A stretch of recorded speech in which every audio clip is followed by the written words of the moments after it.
Good evening, everyone, and welcome back to another episode of The Truth Unspoken. Um, I'm your host, Gabriel, and we've been on the vein of exposure, and also we've been letting everybody know that this channel will be showing multiple different aspects, but in the same vein of the outcomes and the results of when we remove God from our homes, from our governments, from our lives, from our schools, from politics, anything, our laws. Anytime you have these things taking place, then there is results. And I also wanted, I've been mentioning about France that has been taking action, right? So we're talking about problems. There's always a lot of talking about problems, but then what are the actions? What are the results of people unifying? What can happen if action is taken? And it's very interesting because this year, in a couple months, the Olympics will be held in Paris.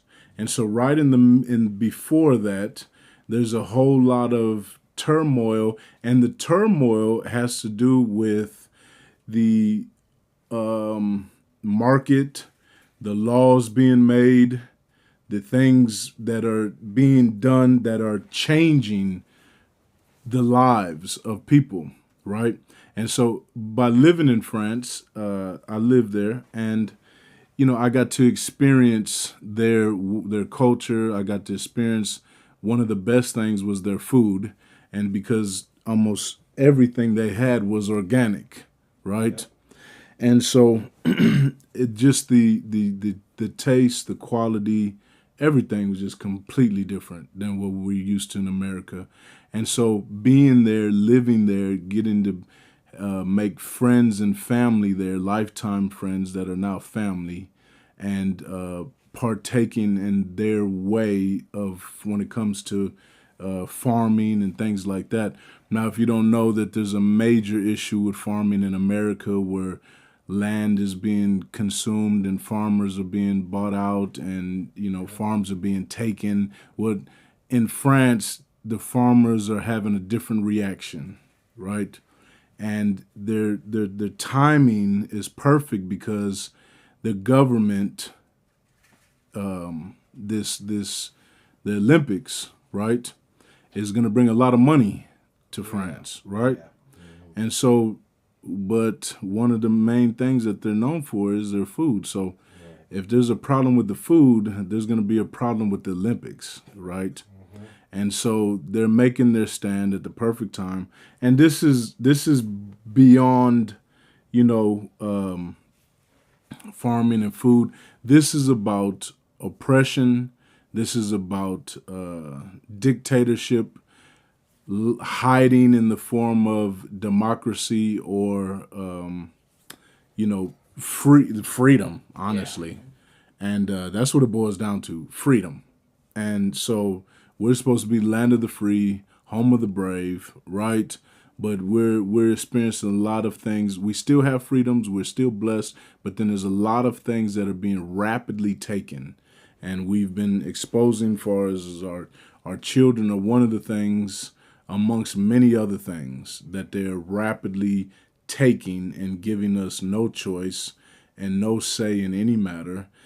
And so the whole objective is about unity and is about standing up and fighting back, not just with picket signs, not with just, showing up at school boards or showing up at council, meetings, city council, or just showing up at the Capitol and shouting, we want this to change. If you notice through history, that never changes anything.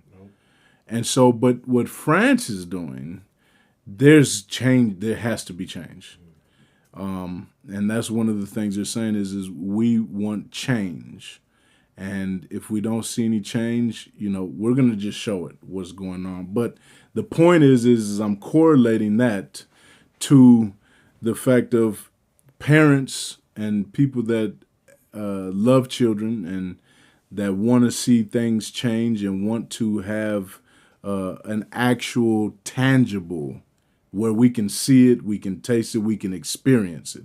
That's what they're doing in France. Like they're not letting up until the the their way of life that is being destroyed is restored back. That's what the bottom line is. There's what's happening is their way of life is being destroyed, and America that's already been happening. Yep. And so, this is not about taking guns and fighting against the government. That's not what this is about. There are other things like we've been talking about, taking our kids out of school, actually formulating plans. We're actually going to be coming up with a link to where we're going to send it out as much as and ask people to keep sending it to where we're going to orchestrate a day or a week and a time that's planned to where we can take our kids out of the school.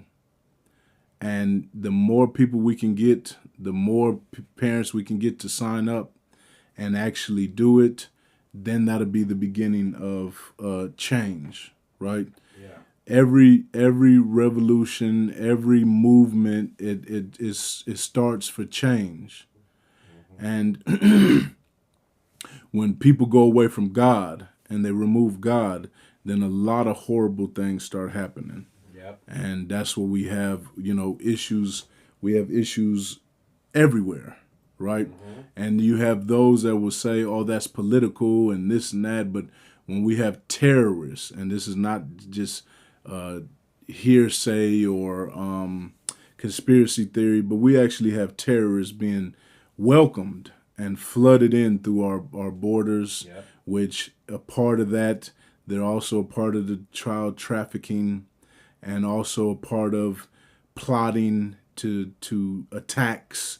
All this is, we have to understand America's blessed, and there are a lot of people that do not want us to be blessed, and there are a lot of people that come from brokenness, war, starvation, and they want that on America.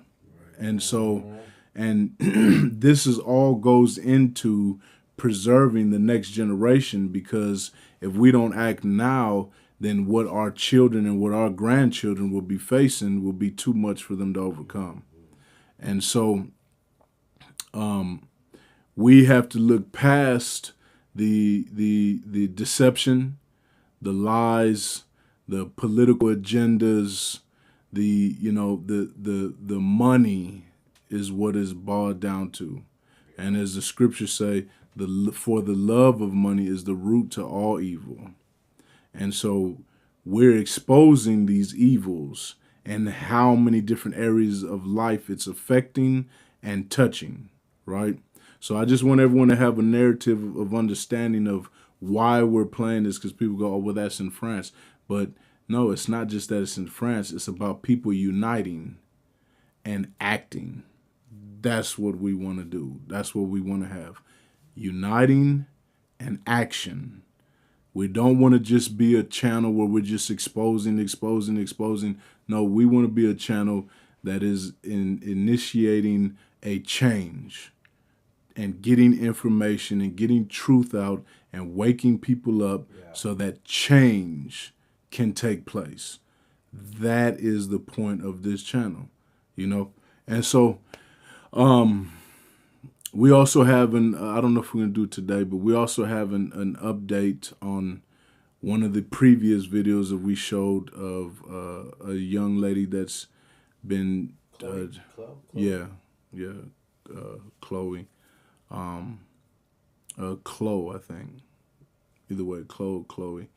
But her giving an update because Ohio actually, they banned child mutilization. Mutilization. Got the hormones and all that. Yeah, the hormone pills, the child surgeries of 12 years old, they eliminated all of that, which God bless Ohio, and we need more states. Yep. We need more states to do the same thing. Is saying that you can't bring your children here and mutilate them. And we're not going to protect mutilating children. And so But her testifying before Congress is starting to spread. It's starting. We're just helping push that information along the way, and encouraging people to stand up. Right. So, do we have that video? We can start with her if you have it. With Khloe? Yes. Yes. Give me 1 second. I'll load that one up. All right. And so then we're gonna go from there. We're gonna move from there to the French that are it's pretty it's pretty drastic, Yeah. you know. But I mean, they're doing it, and they're not backing down. You know, and also they've mobilized the police force to try to stop them, Right. and the farmers are not stopping because their way of life is being destroyed. And I mean, if you think about it, if the food, which our food is severely adulterated, but they're saying we're not going to have our food like America. Yep. That's pretty much what they're saying, because in a lot of countries in Europe, like their FDA, there's a lot of things that is legal that our FDA approves to be put in our food. They don't approve it. A lot of chemicals, a lot of different things. So, we have to really understand that the things that are taking place now will affect decades from now. They'll affect decades, and they'll affect generations. So when you have the combination of control, dictatorship, oppression, and taking rights away from people and taking rights away from parents, this shifts and changes the future. And so that's what we're fighting against. So we're ready? Yeah. All right, let's go ahead. Let's play the updated of Khloe.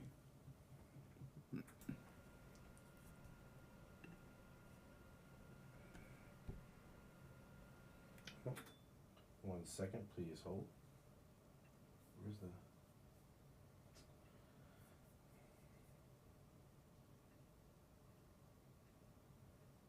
My elected representatives learned the lessons from other medical scandals like the opioid crisis, to recognize that doctors are human too, and sometimes they are wrong.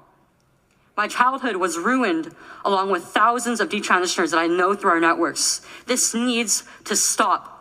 You alone can stop it. Enough children have already been victimized by this barbaric pseudoscience. Please let me be your final warning. Heartbreaking and powerful testimony on Capitol Hill today on the dangers of gender transition for children. A House subcommittee hearing firsthand from Khloe Cole, a detransitioner who was put on puberty blockers and then underwent a double mastectomy long before she turned 18. Now she is leading the fight to protect children from the irreversible harms done by gender transition treatments. And Khloe joins us in the studio now. Very powerful testimony. And I have to say, that's a really high-pressure situation. You were incredibly composed there. What was the message that you were trying to get across in your appearance today? I wanted lawmakers and parents and really everybody to know that this is an issue that is very complex and it requires a lot of compassion and understanding. But the immediate thing to do, that we should do, is not to attend to the wants of these children with gender dysphoria, but to their needs. Right.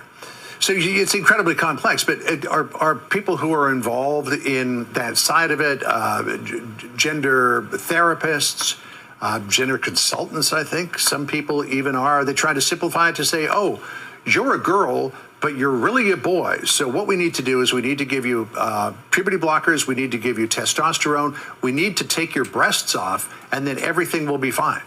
Right. I mean, once gender is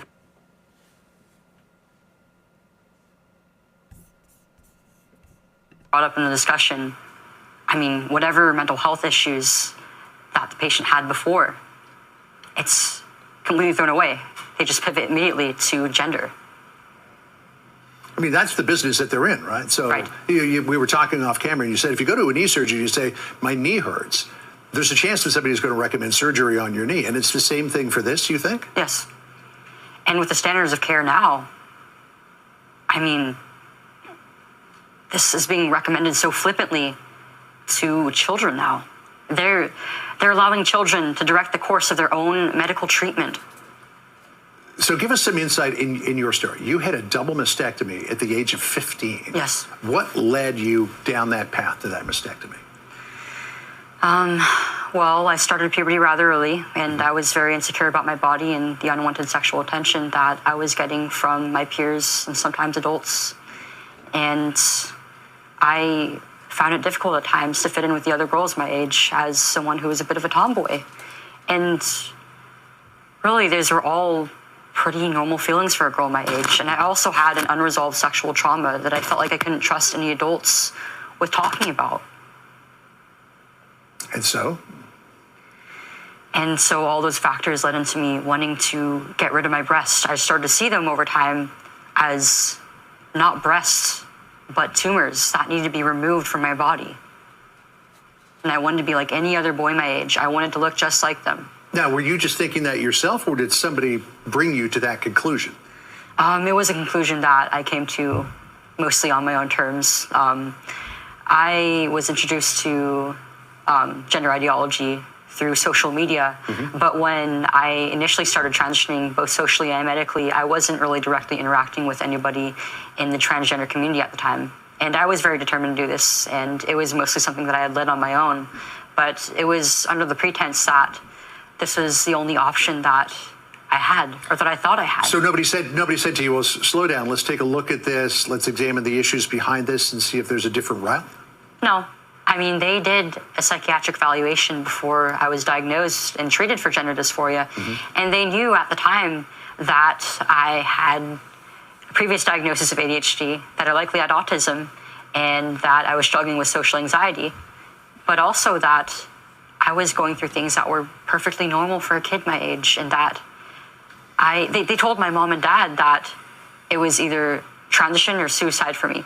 But I wasn't suicidal until after I was put on these treatments. So that put pressure on them, put pressure on you as well. Yeah. You know, we talked a bit about this off camera. Do you believe that societal pressures toward transitioning are outpacing our understanding of gender dysphoria? It's a huge part of it. I mean, a lot of these people getting caught up on this are kids who have a previous history of mental illnesses. Many of them don't really have very many friends at school or have much of a sense of community in their own neighborhoods, within their family even, and they seek that somewhere else. They seek that through these communities online or with their peers, and it gives them that sense of belonging that they didn't have before. And it kind of explains why they feel so different from their peers, what's setting them apart from them. You've come in for, I don't want to call it criticism, but you've been highlighted in places like the New York Times. Let me just put this up. They wrote about you saying how a few stories of regret fueled the push to restrict gender transition care. Their stories of regret and irreversible physical transformation have tapped into strong emotions about rapidly shifting gender norms, from hardened prejudice to parental worry. Lawmakers have used these accounts to override objections from all major medical associations which oppose bans on transition care, as well as testimony from the far larger number of transgender people who say transitioning improved their mental health. That they're basically saying that experiences like yours, where it was all a mistake, are in the minority. Yet, because you get pulled before Congress, you have an outsized voice in the debate. What do you say? I hear that quite often. And I mean, I'm somebody who went through it myself. I know what it's like, and I went through it in, according to transgender activists, the most ideal circumstances. I was pretty much as young as possible. I was just a few years in puberty. I was 13 years old when I started to medically transition, and I had a supportive family and friends around me. And I passed pretty well as the opposite sex. I had a deep voice, deeper than most of the boys my age at the time even. And I looked like just about any other boy my age. And yet it still was wrong. I still came out hurt by it. And to say that stories like mine are in the minority, you can't just say that, because we don't know how many people actually detransition. I mean, these studies that these activists frequently cite are very poorly conducted over a very short period of time. I mean, surgery regret takes about like 7 to 10 years, if not a little bit longer, for most people to really appreciate. And a lot of it is self-reported data. It's surveys, and surveys are notorious for not being very reliable. And not to mention that the entire premise of this treatment is a lie. You can't actually become the opposite sex, no matter how you feel. You can't change your chromosomes. No. Yeah. Chloe, it was fascinating watching you on Capitol Hill today, and thank you for coming in and sharing your story. Appreciate Thank you, sir. We'll see you again soon. Well, you know what's funny is that how the Washington Post is trying to make it like they're the minority, but that's actually not the true stats. The stats that are real, which we've broken down on this show, the real stats show that the ones like Khloe are majority, not the minority. So what they're trying to do is they're trying to discredit the masses of people that have started the process or have done the transgender surgeries and mutilations and no longer want to partake. They're trying to say that they're the minority and that they're being presented to lawmakers so the lawmakers can be influenced by the minority for the majority. That's all. That's a lie. That's very untrue. 81% of the stats of global transgender people either attempt or contemplate suicide. And in America, it's 65%. How is that the minority? But see, what happens is if we read things that are money driven, and they're written by people that they want money, and they only care about money, they will say and they will do anything, including putting out untrue statements and untrue that are not facts. They're wrong. And so what they want to do is silence the people like Khloe. And you know, it's very interesting because the scriptures that we're going to go over today, I was just now reading, just going over them, and this is how you know that God is real and that these things cannot be made up. And I promise you, in the next verse, I'm not going to read it now because we're going to go over other things, but it actually says Khloe's name.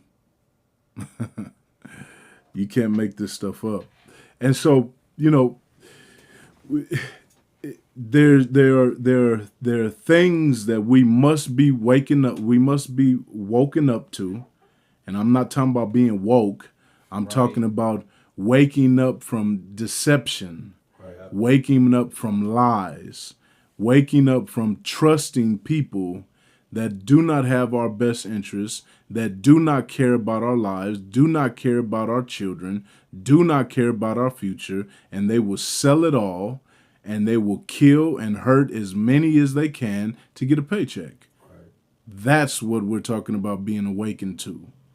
And so, you know, some may say, well, what does this have to do with France? Well, what it has to do is action.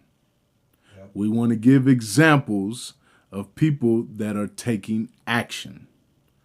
And we want to use that as an example to encourage people here in America to take action, right?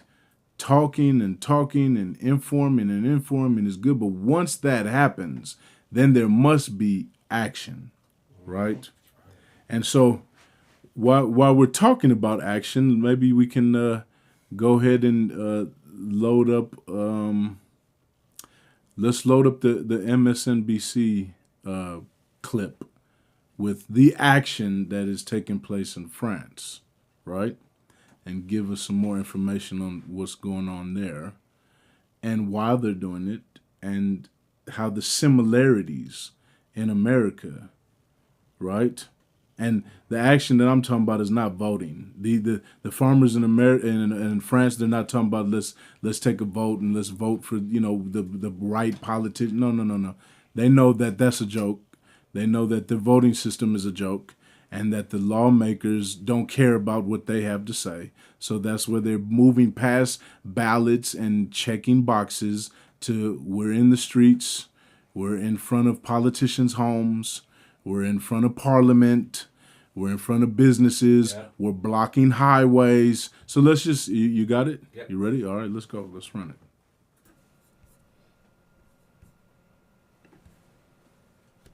Ordinary sight on the Paris highways. Tractors, hundreds of them, as far as the eye can see.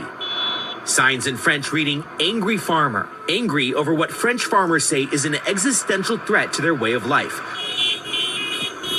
Red tape, low prices, and high taxes they say may put them out of business. On participe au mouvement de manifestation des agriculteurs. We've had enough, this organic farmer says. Enough with demands disconnected from reality. Enough with the markets spiraling downwards. These protests have been rocking France for days. But now, farming unions say they're kicking into higher gear, vowing a siege on the French capital, attempting to block all major roads into Paris, threatening to drive their tractors all the way to Élysée, the presidential palace. In southern France, farmers setting a truck of red peppers on fire, then flipping it. Tires set aflame, trash dumped outside government offices. Tonight, France is deploying some 15,000 police officers to keep farmers from literally shutting down Paris. Éviter que le pays se bloque et singulièrement The interior minister threatening arrests, putting farmers on notice, saying authorities won't tolerate a blockade on Paris airports or the Rungus fresh food market, one of the world's largest, which feeds millions of people. The unrest is fueled by frustration over impacts from the war in Ukraine, which led the EU to suspend import limits for Ukrainian food. Now farmers say cheap Ukrainian goods are flooding France and driving down prices. Arnold Puesch runs a poultry and corn farm near Normandy, where two of his kids work with him on the family farm. For example, wine producer don't sell wine in Russia since 2 years. And Russia was a big market for us. Some people think these protests are going too far. How do you respond? You must know that we are on the highway, but we don't destroy the highway. And until now, we have the support of the consumers and the citizens. They are aware that we feed them all the year. Over the weekend, France's new Prime Minister, Gabriel Attal, offered farmers a deal. Steps like simplifying environmental rules and freezing taxes on tractor diesel. But farming unions dismissed it as small potatoes and vowed to keep fighting. The longer these protests go on, the more there are growing concerns about food shortages in France. And with Paris set to host the Olympic Games in just 5 months, French authorities say this crisis cannot last much longer. Thanks for watching. Stay updated about breaking. So you see, something's already starting to happen, right? And what's starting to happen is you see, they try to throw out little peanuts. You know, we'll take down the gas prices for diesel. You know, so you don't have to spend as much money on gassing up your tractors. And you know, we'll freeze the taxes. You know, freeze. So meaning, as soon as you stop, we can unfreeze. And so they're saying, no, that's not enough. We want you to change back the policies that were in place before. And return back to because what's happening is, you heard what they said, is driving the prices down, is driving the market down. Well, we have the same thing happening here in America, and so what we're seeing is a drastic shift, right? Meaning we're at a point in history once again. Like, you know, Revolutionary War, we're in the Civil War. Like, these things are on the brink of talking and speech, because of whenever that happens is because there's something going on with the government and the people. And so anytime you have where the government is not doing what they're supposed to do, then the people uproar, right? And which is in the scriptures. It talks about when the righteous are in control, or when they're ruling, then the people rejoice, right? And when the wicked are in power, then the people suffer and they cry, and that's all biblical. Yep. And so this is what we're seeing. We're seeing governments controlling and no interest of the people, which we're also going to get into writings from our first president, George Washington, speaking on these very, very first things. And hey, let's play the other video where they're shooting the manure on the cap on the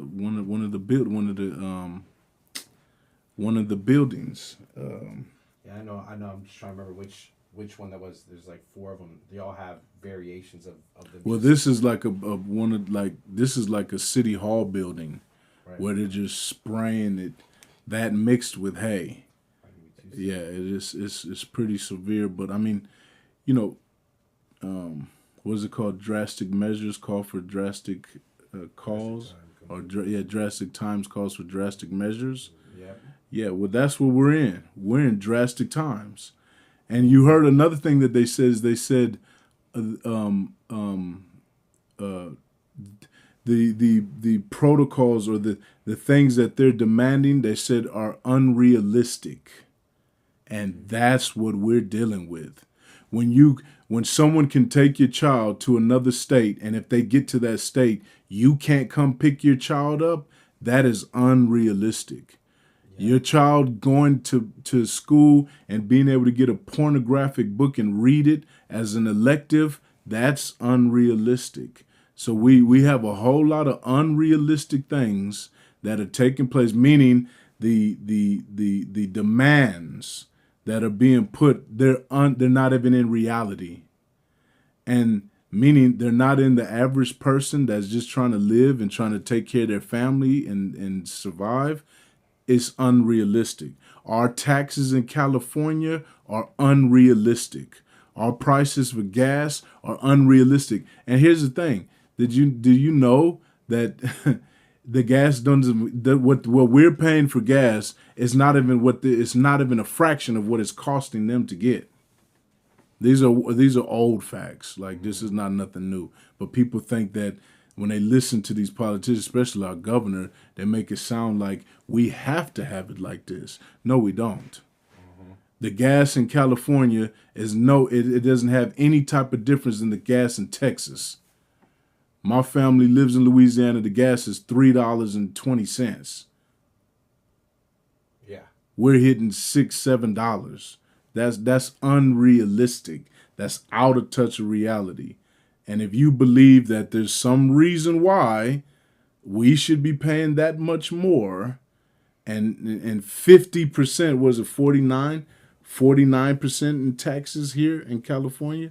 Like, if you're in a certain income bracket, you're taking almost half now. Yeah, half. Yeah, you're getting half. And then you can go to Florida and you have no state taxes. That's why, like, Phil Mickelson and some of those people. There's people moving out of California just for the simple fact, because California is saying if you live here, you have to pay for that weather, right? Uh-huh. You have to pay $7 a gallon for gas because you have nice weather, and you have to pay 49% taxes because you got nice weather, and we just say so. So let's load up the spray video. Right. So this video is about 2 minutes, and about halfway through, you'll see the truck in the back, and there's liquids coming out. Yeah. Okay. This is a little bit different video, but this has a bunch of it on there.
another one that we want to play. That you know that look what happened in Germany and Belgium started doing the same thing, right? Yep, I like So you see that? So meaning action caused more action. And so if they're doing it in Germany, if they're doing it in Belgium, what's our issue? We have to do something because and people go, oh, that's so extreme, because of the unrealistic, oppressing, culture changing and society damaging, pretty much.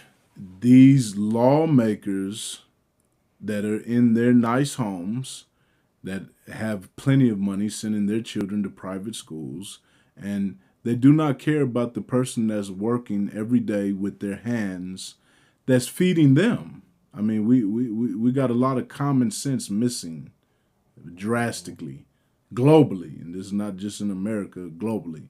But the great thing that I like is how once France started, Germany and Belgium jumped in.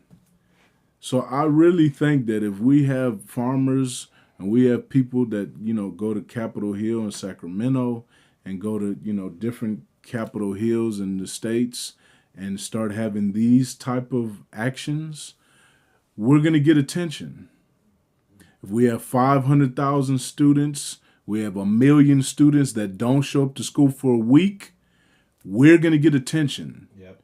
Lawmakers are going to have to start saying, we have to change what we're doing because our people are not taking anymore. And this is not violence. This is not, like we're saying, storming the capitals and blowing them up and shooting them with guns. No, manure and straw is enough. Yeah.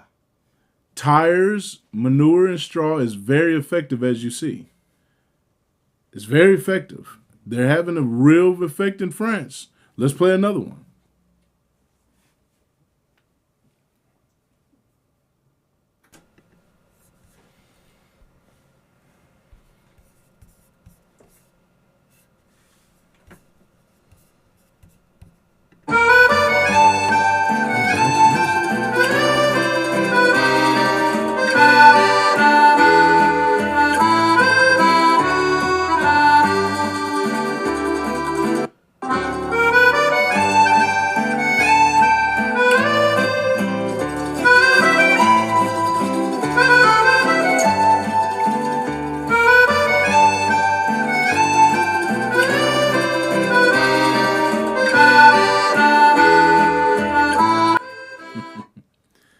Ooh la la, wee wee. Hey, these things are effective, right? And hey, we can do the same here. Yes. We can do the same here. Now, do we have the George Washington post? Absolutely. Yeah, I want to put that up and read that. This is from our very first president, George Washington. His farewell address of 1796. It says, unity of government is a main pillar in the edifice. Edifice means a system of beliefs. You see that? Of your real independence, the support of your tranquility at home, your peace abroad, of your safety, of your prosperity, of that very liberty which you so highly prize. Right? Now we're gonna put together scripture that goes hand in hand with the very first president. Now notice that, can you leave that up just briefly? I wanted there's key words. You say unity of government. We don't have unity in our government. Right? The edifice means a system of beliefs. Our system no longer has beliefs. Now, these are the origins of what we're supposed to be founded on. The United States of America. We're the divided states of America right now. And we have been for a long time. And what are we divided on? We're divided on our beliefs. So he's letting us know that if we want to remain independent, right? If we want to have the support of our tranquility at home. See, without God, there is no unity. Right? Where's the tranquility in our homes? Home invasions right now are higher than they've ever been in this country. Yeah. Many people coming and invading your home in America. That's like a normal thing now. He says, our peace abroad. Where's our peace at? How many people, we're talking about average people, we're not talking about people that are secluded in the hills, that have, gates, and there's nothing wrong with that. That's great, but we're talking about the average working person that's trying to raise their family, trying to take care of their family in peace, with tranquility. That doesn't exist. Right? Safety. If you go to Chicago, do you feel safe? When you go to Los Angeles, do you feel safe? Right? No. When you go to Baltimore, do you feel safe? When you go to New York, do you feel safe? We're talking about the people that are getting on the subways. Mm-hmm. We're talking about the people that are driving in 5 o'clock traffic, where people are shooting each other in road rage traffic jams. Do we feel safe? Prosperity. Mm-hmm. Now, there's a whole lot of things that you can do for prosperity that exit beliefs. Mm-hmm. Right? So there are many things that can make money nowadays. You can make a lot of money doing a lot of things, but most of it, your beliefs have to be out the window. You can't have any beliefs. Mm-hmm. And if you do have beliefs, those beliefs will be challenged, and also you'll be excommunicated because of your beliefs. If you bring up your beliefs, you're automatically a terrorist, a racist, a bigot, if you believe in this. And we just saw last week that they want to take away Christians from being able to adopt children because they're saying that the Bible gives a abusive view on raising children. Now, key words that Khloe said. She said it's going to take compassion when dealing with this. When he was asking her, like, with the mental and the psychological, and she was like, "Well, this has to be dealt with compassion." Well, guess what? Without Jesus, there's no compassion. There may be a glimpse of it, but true compassion, and we're not talking about a few people. We're talking about majority. Mm-hmm. Majority has to have compassion. If you don't, you can't deal with children without compassion. Truly, meaning dealing with the issues that they're dealing with. Now, we done went through every single episode giving scripture and how it ties in to the effects of what we're seeing today. Right? Mm-hmm. Now I want to go to First Corinthians. Now this is what's gonna get you guys is verse 10. It says, "But I urge you and entreat you, brethren, by the name of our Lord Jesus Christ, that all of you be in perfect harmony and full agreement in what you say." Right? Yep. That's missing. And then you have people that say, you Christians aren't in unity. Right. Because many don't read this. Right. Like Governor Newsom, that claims that he loves God. Mm-hmm. And he's sending out messages to other states. Hey, any kids out there that want to change your identity, come to California, and your parents won't be to do anything about it. And Jesus says we can. That's not the Christianity that the Bible's talking about. That's man using the Bible to manipulate and abuse and control to get money. Right. And we already have an episode, I don't remember which one it is, that breaks down all his business ties, where he's on the face of the business, but he has no attachments to the business. I mean, how do we even justify this stuff? Well, guess what? That's why the scripture says to be in full agreement and perfect harmony in what you say. Yep. He said, and that there be no dissensions or factions or divisions among you. See, when we don't have the unity, then that's what we have. Dissensions, divisions, factions. We have enormous amount of that right now. We're on overload on that right now. Right? And he says, but that you be perfectly united in your common understanding and in your opinions and judgments. Well, guess what? We're not in common unity. We're not united in our understanding because guess what? Majority of us, our beliefs have went out the window. When they took God out of and prayer out of the schools in 1963, we threw all our beliefs and our common understanding and unity, because that's what was in I pledge allegiance to the flag. We talk about one nation under God, indivisible, which means when we're united under God, we're not divided. Indivisible means we can't be divided. So meaning when we're all in unity in our understanding, meaning if we all believe that the word of the God is true, and this is really going to blow some people's mind on the next verse. You can see it up there already. But I had no clue until I just was going over this today. And I was like, oh my God, this is, you cannot make this up. This scriptures was written thousands of years ago. And how is it that a young lady, anyways, we're going to finish this. It says, back on that with the one nation under God, indivisible.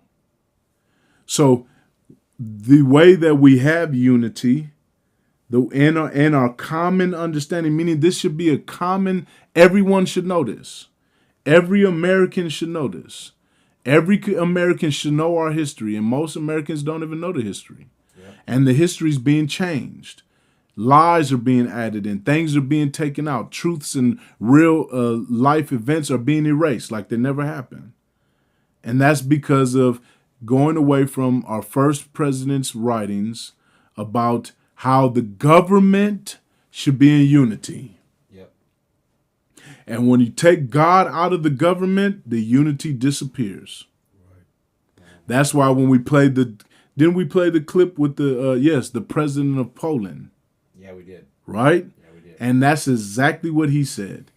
He said, you guys with all your problems and all your nations, and then he went down the list of all the problems that we have, they don't have. Mm-hmm. And he said, because we believe in God and because we believe in protecting and loving our families. Those are real simple things. But they're not simple when you add people that want money and they don't care anything else but about money. So when you have that into lawmakers, when you have that into doctors, judges, lawyers, politicians, all the unity is out. Now that's what France is doing. They're unifying, and they're unifying. Guess what it did? It caused Belgium to unify. It caused Germany to unify, meaning, hey, unity is contagious. Just like fear is contagious. Like they've been telling us, be afraid of COVID, be afraid of the virus. When there's real diseases out here that are way more deadly, like cancer, that has claimed way more lives than COVID ever has. Yep. Amongst many other diabetes, AIDS, all these different things. Malpractice. Yeah, malpractice. How many? That's claimed more lives.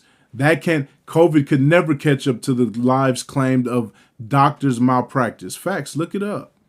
Yep. These are all facts that we're stating. Right. Doctors' malpractice is still in the top 5 of leading American deaths. But but be afraid of COVID. Right? So just as unity is contagious, so is fear. So, but to deal with fear, you must insert truth. And once you insert truth, then there's a choice.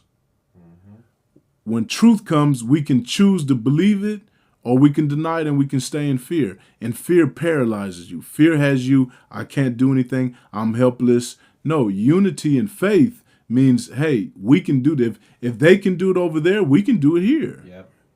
That's all it is. It's real simple.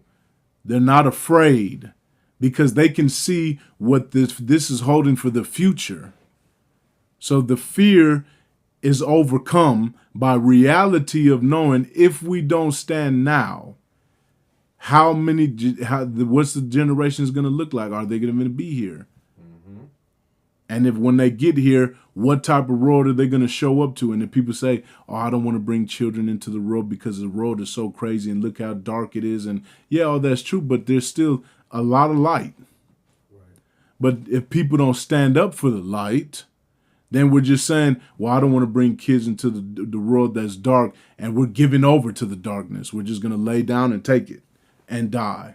No, there's always points in history where there's a remnant of people that say, we're not laying down, and we're not just going to die, and we're not just going to eat whatever you give us, and we're not just going to trust you with whatever you say.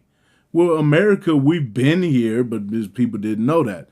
But now more and more and more people are being awakened to this. Okay, so verse 11 is what I want to get to. He says, for it has been made clear to me, my brethren, by those of Chloe's household, that there are contentions and wrangling and factions among you. I mean, for anyone that says that God is not real or you guys are just Christian, you just have your own. I mean, you can't put that together. You can't make that up. There even be people that say, "Oh, I had no clue that it was going to say Chloe's household." But look what it was. She's addressing in the home, and dealing with what's going on in the home, and her parents took her to the psychologist for answers, right? Because they didn't have this. They didn't have the word.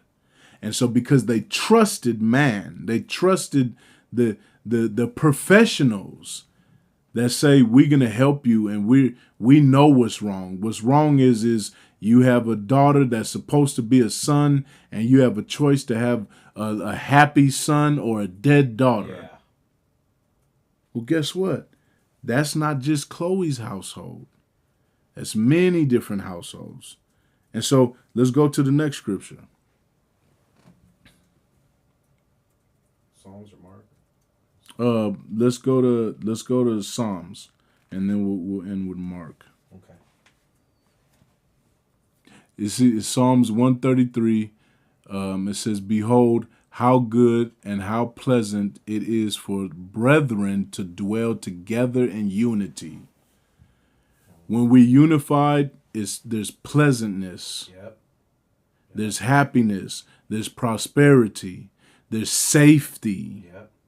See, when we all unify and say that, hey, we're not just going to let you do this and let you do that, we provide a safety. It's our job to provide safety for our children. As a matter of fact, it brings up today, I had a voicemail, and these people keep calling me.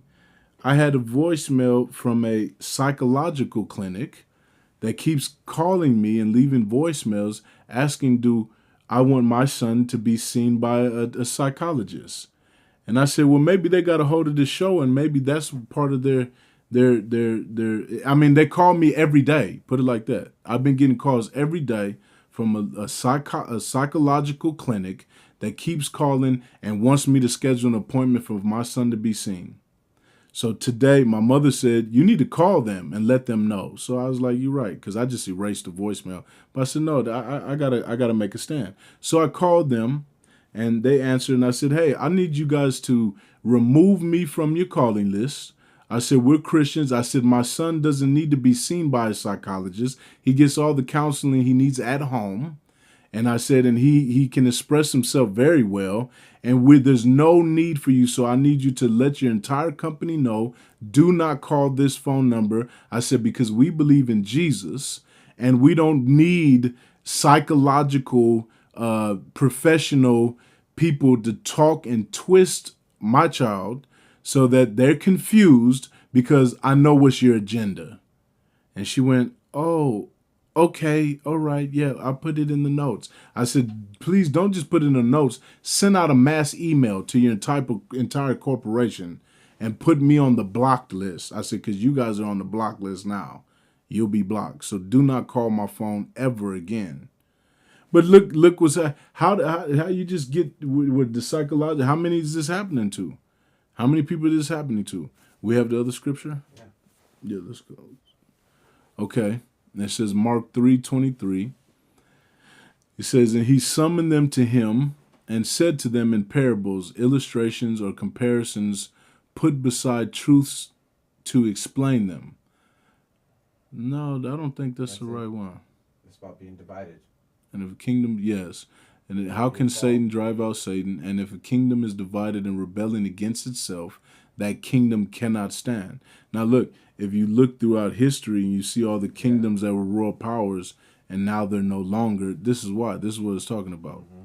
And so right now, if they're rebelling against itself, the kingdom cannot stand. And if a house is divided, split into two factions, and rebelling against itself, that house will not be able to last.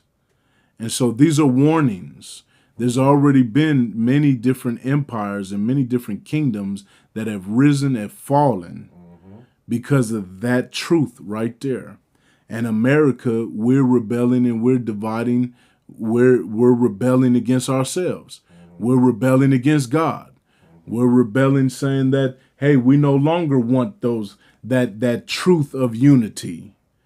With chaos and fear, we can make more money. That's right. With chaos and fear, we can kill more children. Yep. With chaos and fear, we can blindside the parents to where they won't be to see what we're doing to their kids. Yeah. So let's continue to push chaos and fear and division. And guess what? There's no safety. There's no tranquility. There is no unity. All those things until somebody says, hey, enough is enough. And that's what the farmers are doing in France. Yeah. They said enough is enough. And in America, we need to say enough is enough. Right? Mm-hmm. So I think that's it for tonight. I mean, we have tons and tons more. But I'm trying to navigate on, what's going to come out next. What ties together? Everything ties together. But the relevance of what we're facing now, and then what's going to get us the quickest form of action. That's what I'm aiming at. What is going to be the material that's going to get people to act faster? Because we're already behind the 8 ball. But, with God, all things are possible. But there is key factors that we must re-implement. And that's unity. We must unify. We must come together on this stand for our children. We must come together on this stand for our safety. They're, like we said, they're letting terrorists walk through our borders. Literally, openly just walk through. And I don't know if you have the video. Well, we'll save that for another one. Next episode. On the next episode of The Truth Unspoken, we will be showing a lot more material that go into all these categories. But we do want to give the apps in the next episode. We'll give apps. We want to give apps. That's another form of action, right? Yeah. Is getting our children, they're communicative and what they're exposed to. If you look, last week we showed how many of the kids, the access to the social media is a major platform for these for predators, for them to, you remember how it said about getting the children to another state? The media platform is one of the biggest platforms of action for them to get our children into another state to where we no longer have parental rights. Can you imagine in America that if someone can kidnap your child and get them to another state that you don't even have the right to go and get them back, they now belong to that state. That is where we are at in America. And you have people that are riding around, surfing on the web, intentionally, day and night, to find children, to get them to another place to get a paycheck. And then you want to know, now this hasn't been researched, but this is something that I sense, is that they're being paid. You have people you have maybe even big pharma. You may even have doctors. You may have organizations that pay people to search the web to find children, maybe even political figures, to get these kids to their state. Now, that's not facts.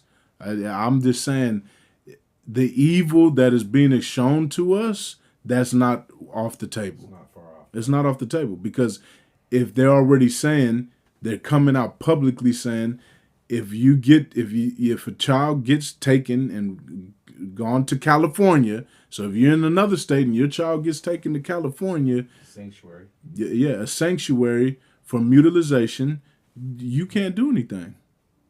You have no rights. That's sick. And this is out of control. Yep. And to promote that is pure evil. No matter what anyone says, there's beliefs, and then there's just, I'm about the money, I don't care.